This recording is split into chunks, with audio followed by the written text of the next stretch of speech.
साल था 1959। डैटलोव पास, Ural mountains, Soviet union यानी आज का रशिया। एक 23 साल की आइगोर डैटलोव के नेतृत्व में 9 एक्सपीरियंस्ड हाइकर के साथ एक विंटर ट्रैक पर निकलते हैं।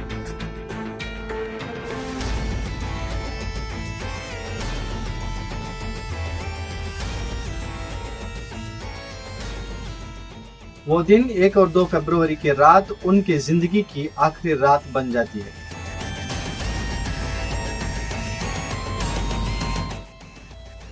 नमस्ते एंड अस्सलाम वालेकुम दोस्तों। सोचो आप एक डेंजरस माउंटेन एक्सपेडिशन पर हो, सब कुछ नॉर्मल है, एक्सपीरियंस टीम है, प्लानिंग परफेक्ट है और फिर एक रात में सब कुछ खत्म हो जाता है।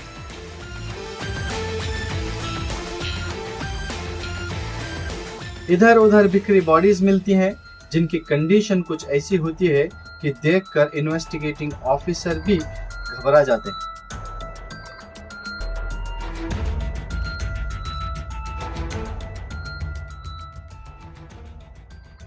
ये कोई हॉरर स्टोरी नहीं है, ये एक सच और रियल इंसिडेंट पर बेस्ड है। साल था 1959। डैटलोव पास, उराल माउंटेन, सोवियत यूनियन यानी आज का रशिया। एक 23 साल की यंग लड़की आइगर डैटलोव के नेतृत्व में 9 एक्सपीरियंस्ड हाइकर के साथ एक विंटर ट्रैक पर निकलते हैं। ये लोग बिगिनर्स नहीं थे, ना ही कोई फर्स्ट टाइम माउंटेन पर चढ़ने वाले, सब highly experienced and well trained थे। उन्होंने अपना टेंट एक ऐसे रीजन में लगाया जो बहुत ही पर्टिकुलर, बहुत ही परफेक्ट जगह थी। उन्होंने अपना टेंट कोलाट साइकिल नाम के माउंटेन के एक स्लोप पर लगाया हुआ था। सब कुछ नॉर्मल लग रहा था, लेकिन वो दिन 1 और फरवरी की रात उनकी जिंदगी की आखिरी रात बन जाती है। कुछ हफ्तों के बाद जब रेस्क्यू टीम वहां पर पहुंचती है तो सबसे अजीब डिस्कवरी यहाँ पर पाई जाती है।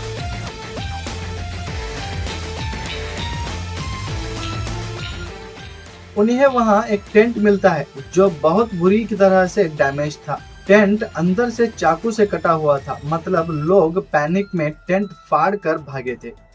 बाहर फुटप्रिंट्स मिलते हैं बिना शूज के और बाहर का टेम्परेचर था -40 डिग्री सेल्सियस। सोचो -40 डिग्री सेल्सियस में कोई बिना जूतों के भागा क्यों? -40 डिग्री यानी जब आप इस टेम्परेचर में हवा में पानी उछालोगे तो वो नीचे जमीन पर बर्फ बनकर गिरेगा। जब इन्वेस्टिगेशन ऑफिसर और इन्वेस्टिगेशन टीम के साथ वहां पर पहुंचते हैं तो इन्हें कुछ बॉडीज ऐसी हालत में मिलती है तो मिस्ट्री और गहरी हो जाती है। 6 लोग हाइपरथर्मिया से मारे जाते हैं, यानी ठंडी की वजह से। कुछ बॉडी सिर्फ अंडरवियर में मिली। 3 लोगों को फिजिकल ट्रॉमा था, जैसे किसी हैवी फोर्स ने टक्कर मारी हो। एक का स्कल फ्रैक्चर था, लेकिन स्किन पर कोई छोटी सी खराश भी नहीं थी। 2 के रिब्स ऐसे क्रश थे जैसे कार क्रैश में होता है, पर बाहर से कोई भी निशान नहीं था। और सबसे शॉकिंग बात, 4 बॉडीज रेवाइन में मिली जो पानी में डूबी पड़ी थी। उनमें एक लड़की ल्यूडमिला डुबिनीना, जिसकी जबान मिसिंग थी। 2 के आंख मिसिंग थे। कुछ के कपड़ों पर थोड़ा रेडिएशन भी मिला, पर इतना कम रेडिएशन था जिससे किसी की मौत नहीं हो सकती थी। डॉक्टर्स कहते हैं पानी में 3 महीने तक रहने से सॉफ्ट टिश्यूज खराब हो जाते हैं या फिर पानी के जानवर भी उसका कारण हो सकता है। इस इंसिडेंट को समझने के लिए कुछ थ्योरीज आई। उसमें एक थ्योरी थी एवलांच थ्योरी।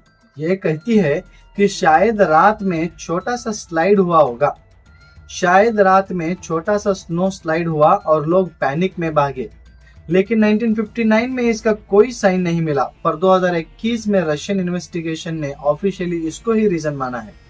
दूसरी थ्योरी थी मिलिट्री का एक्सपेरिमेंट, कि शायद यूएसएसआर ने सीक्रेट वेपन्स इन पे टेस्ट किए हो। रेडिएशन और इंजुरीज इस थ्योरी को सपोर्ट करते हैं, पर सॉलिड प्रूफ आज तक नहीं मिला। इसलिए इस थ्योरी को मानने से साइंटिफिक ऑफिसर डिनाई करते हैं। और तीसरी थ्योरी थी कैटाबैटिक विंड्स थ्योरी। अक्सर ठंडी जगहों में तेज हवा से अजीब साउंड वेव्स निकलते हैं जो दिमाग को इररेशनल बना देते हैं और दिमाग में एक डर सा पैदा कर देती है।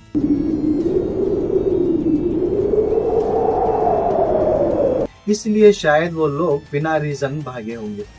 इसी तरीके से फोर्थ थ्योरी कहती है कि कोई पैरानॉर्मल एक्टिविटी है, कोई अंधे की मिस्ट्री या फिर कोई अननेचुरल फोर्स। कुछ लोग कहते हैं ये इंसान का काम नहीं था, ये किसी हैवान का काम था।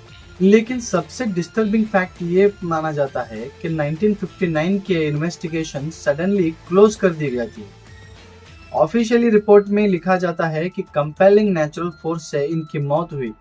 कहा जाता है, सोचो सरकार ने एग्जैक्ट रीजन नहीं बताया, फाइल्स डिकेड्स तक सील रही, पर 2020 और 21 में कुछ ऐसा होता है कि केस को रीओपन किया जाता है और एवलांच थ्योरी को ऑफिशियल केस डिक्लेयर किया जाता है। 60 साल बाद भी काफी लोग ऑफिशियल एवलांच थ्योरी से एग्री नहीं करते। लेकिन सच क्या है? एवलांच थ्योरी, सीक्रेट एक्सपेरिमेंट या कुछ और जो हमें अभी तक नहीं बताया गया?